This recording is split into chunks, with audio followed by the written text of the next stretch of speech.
In this video, you will see how to put two tables side by side in Word document like this.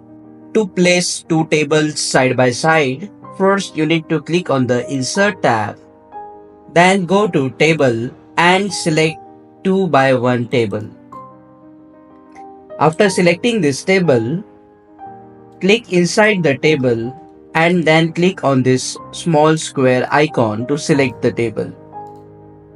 Right click and go to Table Properties, then Borders and Shading, and here under the Borders tab, select the option None and click on OK to make the table borders invisible.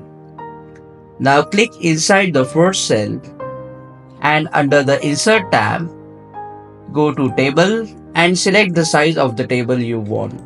Similarly, click inside the next cell, go to the Insert tab and select the size of the table you want. In this way, you can put two tables side by side in Word document, and it works on Windows and Mac versions of Microsoft Word.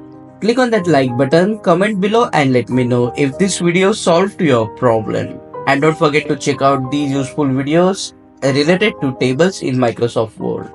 See you again in the next one.